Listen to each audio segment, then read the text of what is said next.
There's growing concern that the US is in another real estate bubble. Prices remain high, affordability is strained, and many Americans are waiting for a correction. Are we headed toward a crash? People keep asking the same question. Are we in another real estate bubble? And we think many are confusing cycles with structure. Real estate always moves in cycles. Prices rise, rates shift, sentimentals swing. That part is normal. What's different this time is what sits underneath the cycle. Today, housing demand isn't speculative. It's demographic, behavioral, structural. We underbuilt for more than a decade. Household formation never stopped. And post-pandemic mobility permanently reshaped where and how people live. Goldman Sachs research estimates the US needs 3 to 4 million additional homes beyond normal construction just to close the supply gap and restore affordability. So yes, prices can adjust, they always do. But shelter isn't discretionary. A bubble requires artificial demand. What we're seeing is constrained supply meeting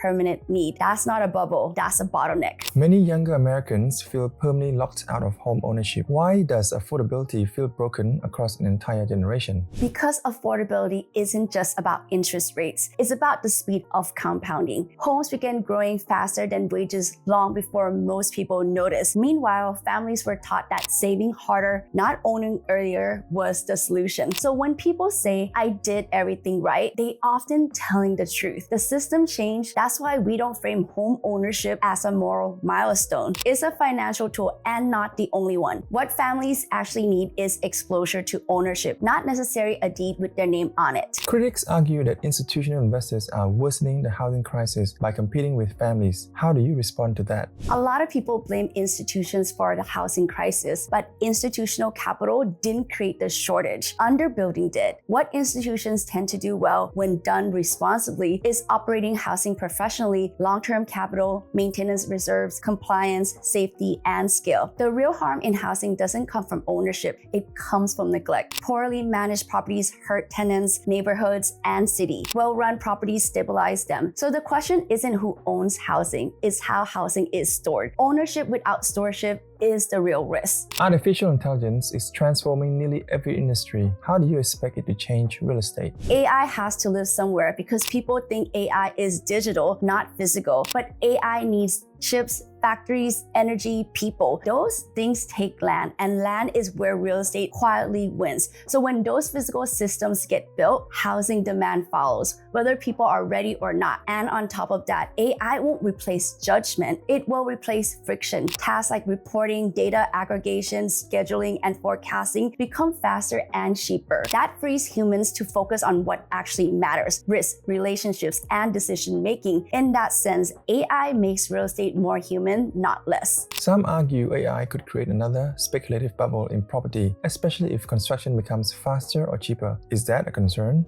AI doesn't remove fundamentals. You still need land, you still need zoning, you still need infrastructure, you still need capital. What AI compresses is time, not reality. So instead of guessing whether something can be built, we get better at understanding how efficiently it can be built. What do you think the public misunderstands most about the housing affordability debate? That affordability is something someone else fixes. People wait for rates to fall, for policy to change, for markets to reset. Meanwhile, time keeps compounding. Affordability is personal before it's political. Families don't need perfect conditions. They need systems that protect capital and allow it to grow. That's why we talk so much about turning earned income into own income. Wages don't compound. Ownership does. With inflation, government debt, and economic uncertainty, many people feel the economy has become zero-sum, that someone has to lose. Do you agree? That mindset comes from consumption. Ownership changes the equation. When families own productive assets, they don't just extract from the economy, they participate in it. They create housing, they fund improvements, they plan long-term that expand the economic base instead of shrinking it. Scarcity lives in spending, abundance lives in ownership. Your message resonates strongly with immigrant